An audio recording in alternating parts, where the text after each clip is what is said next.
नमस्कार, मैं नियाज खान और आप देख रहे हैं न्यूज एक्सप्रेस। पश्चिम बंगाल से लेकर दिल्ली तक ममता बनर्जी की मुश्किलें बढ़ती जा रही हैं, कम होने का नाम नहीं ले रही हैं। जी हां, पश्चिम बंगाल में सबसे पहले तो उनके विधायकों ने उनका साथ छोड़ा। 58 विधायकों ने बगावती रुख अपनाया और उसके बाद सांसदों की बारी आई और सांसद भी 20 सांसदों को लेकर के ये कहा जा रहा है कि वो बगावती रुख अपना चुके हैं और अब तक जो है 2 सांसदों ने इस्तीफा भी दे दिया है। जी हां, और ये संख्या लगातार बढ़ भी सकती है क्योंकि अभी जब हम ये शूट कर रहे हैं, ये जब हम लोग डिस्कशन कर रहे हैं तो अब तक 2 सांसदों ने इस्तीफा दे दिया है। अब आगे इसकी संख्या बढ़ती है या नहीं बढ़ती है, देखने वाली बात होगी। अब सवाल यह है कि ममता बनर्जी की मुश्किलें जिस तरीके से लगातार बढ़ रही हैं, तो अब ऐसे में ममता बनर्जी क्या करेंगी? ममता बनर्जी को लेकर के अब ये कहा जा रहा है कि जो ममता बनर्जी जहां से निकली थी, यानी कि कांग्रेस से उन्होंने तृणमूल कांग्रेस बनाया और फिर अब जब उनके सांसदों और विधायकों ने उनके खिलाफ मोर्चा खोल दिया है और ममता बनर्जी के पास अब कोई विकल्प नहीं है अपनी राजनीतिक भविष्य को, अपने राजनीतिक अस्तित्व को बचाए रखने की, तो फिर से ममता बनर्जी अब अपने घर को लौट रही हैं, यानी कि कांग्रेस का फिर से वो दामन थाम रही हैं। ये वही कांग्रेस और ये वही तृणमूल कांग्रेस हैं जो एक दूसरे पर धावा बोलते रहते हैं। अभी चुनाव में से पहले आपने देखा कि किस तरीके से ममता बनर्जी ने राहुल गांधी के ऊपर भी निशाना साधा था और राहुल गांधी ने भी ममता बनर्जी की सरकार और टीएमसी की सरकार को वहां पर गुंडों की सरकार तक बता दिया था, क्योंकि कांग्रेस के एक नेता की वहां पर हत्या कर दी गई थी। इसके बाद राहुल गांधी ने टीएमसी पर सीधा निशाना साधा था और गुंडागर्दी वाली सरकार बता दिया था। लेकिन अब जो है जज्बात बदल गए हैं दोनों नेताओं के। अब दोनों नेताओं के बीच की जो तल्खियां हैं वो खत्म हो गई हैं। अब इसकी वजह क्या है? ममता बनर्जी का रुख अब बड़ा ही नरम पड़ा है, ममता बनर्जी के तेवर में बदलाव आया है, यानी कुल मिलाकर के वक्त और जज्बात बिल्कुल बदल चुका है। इसी पर हम डिस्कशन करेंगे। हमारे साथ चर्चा करने के लिए हमारे सहयोगी केशव हैं।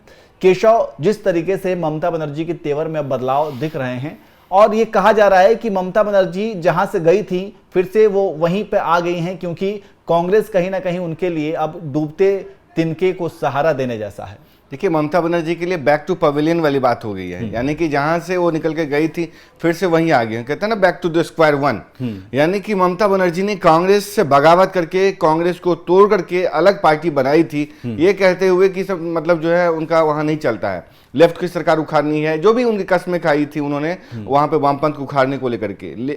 उसके बाद कांग्रेस का हश्र उन्होंने जो बंगाल में किया है और फिर जो उनके साथ हश्र हुआ है वही हश्र हो रहा है जो उन्होंने कांग्रेस के साथ करने की कोशिश की थी। कांग्रेस को तितर बितर उन्होंने कर दिया, कैडर को तोड़ दिया, उन नेताओं को अपने पार्टी मिला लिया, उनको धमकाया, चाहे तमाम ऐसे हथकंडे अपनाए जिससे कि कांग्रेस खत्म हो जाए। खास करके एक व्यक्ति के खिलाफ पूरी मशीनरी लगा दी थी कम से कम ममता बनर्जी ने कि उसकी ना चले, क्योंकि अधीर रंजन चौधरी की बात कम से कम अलकमान सुनता भी था, क्योंकि वो एकमात्र नेता था जो ममता बनर्जी की आंख में आंख डाल करके वहां पर चुनौती देता था। लेकिन ममता बनर्जी का कद इस लेवल का हो चुका था, या कह ले करिश्मा इस टाइप का था, या जो कह ले आडंबर इस तरीके से था कि कोई भी उनके खिलाफ बोलने को तैयार न था। यहां तक कि राहुल गांधी भी नहीं बोल पाते थे, इसलिए तो अधीर रंजन चौधरी को पद से भी हटा दिया गया। नेता जो सदन में थे वो भी नहीं रहे। तमाम ऐसे फैसले जो है टीएमसी के कहने पर कांग्रेस ने लिए, जो कि कांग्रेस को अपने हित में लेने चाहिए थे।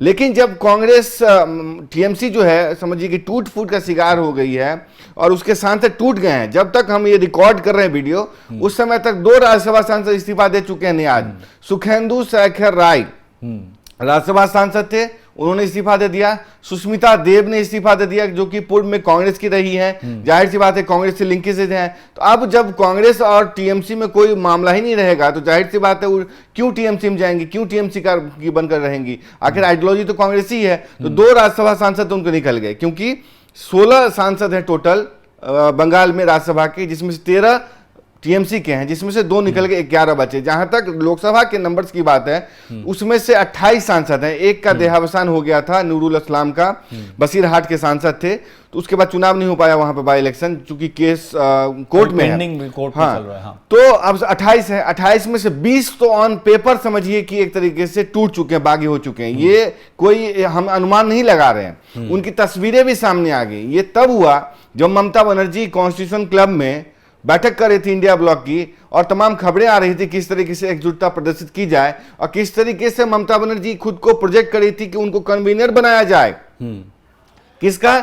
इंडिया ब्लॉक का। उस इंडिया ब्लॉक का जिसमें कि उन्होंने नीतीश कुमार को उसका समन्वयक नहीं बनने दिया, संयोजक नहीं बनने दिया। जब राहुल गांधी पे बात आई तो उन्होंने कहा लेट्स चेक विद ममता, यानी ममता बनर्जी से पूछ करके बनाएंगे। वो ममता बनर्जी आज इंडिया ब्लॉक का संयोजक बनना चाहती हैं, जो इंडिया ब्लॉक को उन्होंने कभी एक तरीके से भाव तक नहीं दिया और उनका सख्त रवैया रहता था, चाहे गठबंधन को लेकर के, कन्वेनर को लेकर के, चाहे कोई भी नीति अपनाने को लेकर के, कोई बयानबाजी तक उनके इशारे पे ही होता था। आज उसको चाहते हैं कन्वेनर बने। किस मुंह से कांग्रेस उनको बनाएगी? क्योंकि कांग्रेस को 2011 में भी उन्होंने धोखा दिया था जब सरकार बनाने की बात आई थी। उनकी सपोर्ट से बन गई, उनके सपोर्ट से सरकार चला ली, लेफ्ट को उखाड़ दी। लेकिन जब गठबंधन की बारी आई तो रेल टिकट के मुद्दे पे, रेलवे के मुद्दे पे, तमाम ऐसे मुद्दों पे वो गठबंधन से बाहर हो गई, कांग्रेस को गठबंधन से बाहर कर दिया। केशव, तो ये मामला है, कांग्रेस किस मुंह से उनको एक तरीके से मजबूत करना चाह रही है। ऊपरी तौर पर जरूर करेगी, लेकिन मुझे लगता है कि जब टीएमसी समाप्त होगी तभी जो अल्पसंख्यक वोट आज टीएमसी के पास है वो कांग्रेस के पास आएगा। केशव, अब जरा सीटों के समीकरण को समझते हैं। जिस तरीके से अभी विधानसभा का चुनाव हुआ उसमें 80 विधायक टीएमसी के जीत करके आए। 80 में से 58 विधायक तो पूरी तरीके से बागी हो गए। उन्होंने अपना नेता प्रतिपक्ष चुन लिया और कह दिया कि हम ही जो है असली टीएमसी हैं। वही महाराष्ट्र वाला हाल। अब रही बात सांसदों की, तो जब लोकसभा चुनाव हुआ था 2024 में, तो ये पूरा जो पश्चिम बंगाल में सीटों की संख्या है वो 42 में से 29 जो हैं 29 जीते थे टीएमसी के, जिसमें से एक अभी उनके देहांत हो जाने के बाद से एक सीट खाली है और अब 28 उनके सांसद हैं। बीजेपी की बात की जाए तो बीजेपी 12 सीटें जीती और उसके बाद कांग्रेस ने 1 सीट जीती थी। तो अब अगर सीटों के समीकरण की बात की जाए केशव, तो क्या लगता है कि इन 28 में से तो 20 बागी हो ही गए हैं, अब उनके पास बचे 8, लेकिन इसकी भी कोई गारंटी नहीं है कि वो 8 रहेंगे या नहीं रहेंगे। तो ऐसे सिचुएशन में विधायकों को देखते हुए, सांसदों को देखते हुए, क्या कुछ ममता बनर्जी के दिमाग में ऐसा कुछ प्लान है, कोई मास्टर प्लान है जिसके तहत ये सोच समझ करके वो कांग्रेस की तरफ आई हैं? क्या वो फिर से कांग्रेस, मतलब जहां से वो गई थी फिर से वहीं पर आई हैं? तो क्या कांग्रेस के साथ कुछ साठगांठ या गठबंधन या कुछ इस तरीके की चीजें हो सकती हैं? देखिए, जब किसी का अंतिम वक्त आता है तो उसको भी कंधे की जरूरत होती है। चाहे टीएमसी हो चाहे कांग्रेस हो, दोनों को एक दूसरे कंधे की साथ की जरूरत है। क्योंकि ममता बनर्जी अभी किस तरह की केस से जूझ रही है, किस तरह की कार्रवाइयां उनकी फैमिली पे, अभिषेक बनर्जी पे हो रही है, टीएमसी पे नेताओं पे हो रही है। तो जब जांच की आंच ममता बनर्जी तक पहुंचेगी तो उनको एक स्टेट पावर की जरूरत होगी, जो कि इंडिया गठबंधन के रूप में है, जो कि कम से कम मीडिया में तो उनके पक्ष में बयान दे। इसलिए वो नहीं चाहती कि अलग थलग आइसोलेट दिखे, इसलिए अब आई हैं साथ लेने के लिए, साथ देने के लिए। दूसरी तरफ गांधी परिवार पे भी कई केसेस चल रहे हैं, तो उनको भी इस तरीके के मामले में साथ चाहिए टीएमसी का। कम से कम दिखावटी तौर पे तो चाहेंगे कि टीएमसी का साथ उनके साथ रहे, इंडिया गठबंधन दिखे। ये अलग बात है कि कांग्रेस अंदर खाने चाहेगी कि टीएमसी बंगाल में समाप्त हो जाए ताकि उनकी जगह बने। मैं इसलिए बोल रहा हूं बार बार कि कांग्रेस का भविष्य जो बंगाल में टीएमसी की समाप्ति पर ही है नियाज। क्योंकि मैं उत्तर प्रदेश का उदाहरण देता हूं कि देखिए उत्तर प्रदेश में क्या हुआ कि पहली बार देखा गया कि दलित वोट जो है, जो मायावती के वोट होते थे, वो उनका ट्रांसफर भी हुआ आपको समाजवादी पार्टी की ओर में। 1 मिनट लूंगा इस समझाने में। समाजवादी पार्टी की ओर, आपको पता है कि समाजवादी पार्टी का कोर बैंक है यादव।